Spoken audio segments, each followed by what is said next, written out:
Greetings everyone and welcome back to 365 Days of Prog. Today we're gonna be reviewing Albino Slug by Buckethead. Hi, my name's Naomi.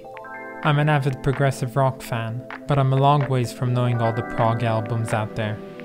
But this year, I'm gonna give it a try. This is 365 Days of Prog. There is so much I can say about Buckethead, but before we even get anywhere close to anything that I'm gonna say about this album, here are some of my favorite bits from this album.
It has been quite a while since I reviewed an album by an individual and not a band, and oh boy, what an individual we got with us today. So today we'll be looking at Albino Slug by Buckethead, also known as Brian Patrick Carroll, but Buckethead is his alias on stage. He is well known for having his very characteristic costume consisting of the white mask, the black curly and long hair, and of course the KFC bucket on his head with the World Funeral taped on it. Now Buckethead himself is known for mainly two things. One, he is a virtuoso of the guitar, definitely one of the greatest masters of that instrument. And two, his discography is quite extensive. If you thought Frank Zappa had a lengthy discography, wait until you hear what Buckethead has to offer. So he has 30 solo studio albums, which Albino Slug is a part of. But in addition, as of recording this video, he also has 294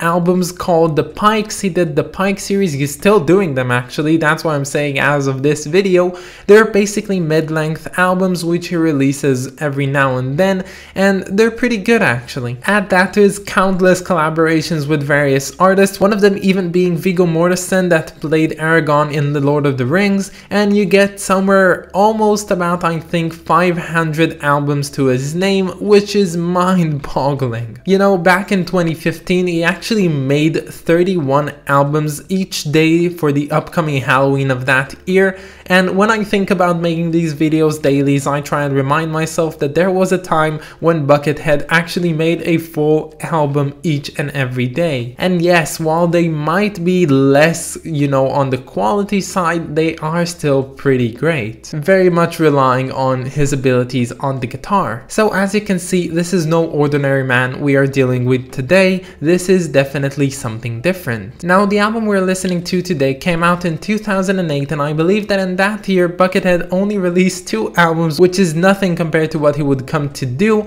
but you can actually feel that in the quality. I've listened to some of his Pikes and definitely they're good. He really shows a lot of masterful musicianship on the guitar, but this album is a lot better when it comes to the production quality and the overall thought behind the songs. Now I wasn't actually recommended this album, I chose this one myself. I wanted to have at least one Buckethead on this list, and I kind of tried searching to see what people thought were his most progressive albums, and I found this album in the midst, which I didn't know, and I kind of like the cover, so I chose this one and put it on the list. And considering I didn't know if this one was going to be progressive, as Buckethead is usually referred to as being prog related but not strictly prog, I believe I made the right decision in choosing this album. Now this album isn't conceptual special at all. Besides the slug motif that comes back a few times in the song titles, really this album is all over the place, of course being tied by the amazing guitar playing. Now don't be expecting to hear any other prominent instruments on this album or most of the Buckethead albums. He usually only plays the guitar as his main instrument, and that's what's supposed to wow the listener, although the bass and the drums can sound pretty hardcore at times, and he usually does them in a way that really fits the songs. The main instrument, as I said countless times, is his guitar. Now this album really consists of two types of songs. So you have the longer pieces, which usually consist of one basic rhythm going in the background and Buckethead showing his prowess on the guitar, really shredding his way through the song, and those are kind of nice, but I think that my choice of favorites for this album would actually come in the form of the shorter songs, the ones which are more experimental and those who have a nice little idea that they try and focus on, and these songs are definitely the more experimental things I've ever heard on a Buckethead album. Now I actually enjoy this album quite a lot, like a lot, I mean it, because I don't know why, it just really doesn't feel like anything I've ever heard. It's not the usual prog in the way that we usually think of prog, but it is very enticing, very interesting, and as I said, very experimental. There's the track called Fear of Salt, which is a really interesting track that utilizes the turning on and off of the receiver of the guitar, and I think that's something I've never heard anything like, and it really creates this nice solo out of it, and you should go and listen to that song in particular. The songs Symmetrical Slug and Spooner Arcs both use the main riff from Immigrant Song by Led Zeppelin in a very transformative way, which I kind of found nice because it's very reminiscent of something already known, but creating something new out of it, and that sounds really fresh. And personally, my favorite track is Dawn of the Deuce. That track, although not being as experimental as the others, is really nice. It takes a laid-back approach, a very chill approach, and it actually focuses on playing the guitar in a very emotional way and a very personal way, which I just to myself found really nice in comparing to the shredding that goes on in most Buckethead albums, and I like that song quite a bit, and I see myself coming back for it quite a bit of times. I wouldn't say that there's any song on this album which is definitely perfect, but I really enjoyed this, and you know, considering the fact that he has such a huge body of works,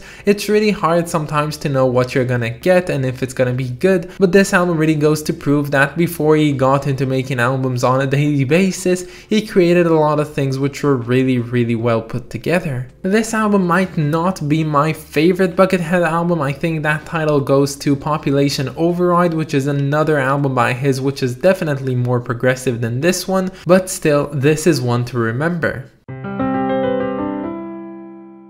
I freaking love this cover. It has a slug on it. What else can you ask for? No, like I really like this cover. I like the composition. I like the fact that the name of the album is kind of obscured by the slug itself. I like the fact that the name of Buckethead is written on top and it's so squished that it's really almost untangible to read, but with a bit of effort you can actually see what it is. The colors, they're really nice, and I know they're gonna consist for a lovely video thumbnail, and the production quality of this cover is definitely more than a lot of the things we see by Buckethead. I can show you some examples on screen right now because honestly he did some covers which were so basic, so simple that on the one hand it's really impressive, on the second hand it's, you know, it's laughable. And some think that this cover is ugly, but what I have to say to you guys is that you are slug haters, you are anti-sluggers, you don't deserve Buckethead, you don't deserve Albino Slug. Please go away, don't watch this video. I kinda got emotional there, so let's not do that and let's talk about the rating for this album. So this one is an interesting case because it did pass the memorability test. This is an album that I will definitely remember, but it isn't perfect in any form and sense of way, so I think this album really deserves of a nice 8 out of 10. But I guess that's about it, guys. I hope that you enjoyed this video and stay tuned for tomorrow because we're gonna be listening to Mechanic Destructive Commando by Magma. Another thing, I want to thank my lovely supporters over on Patreon. Thank you so much to Brian and Clay Walnum. You guys are the best, and if you want to support me, you can always find the link to my Patreon down in the description or in my about page. But that's about it, guys. Have a wonderful day and I'll catch you all tomorrow. Bye, guys.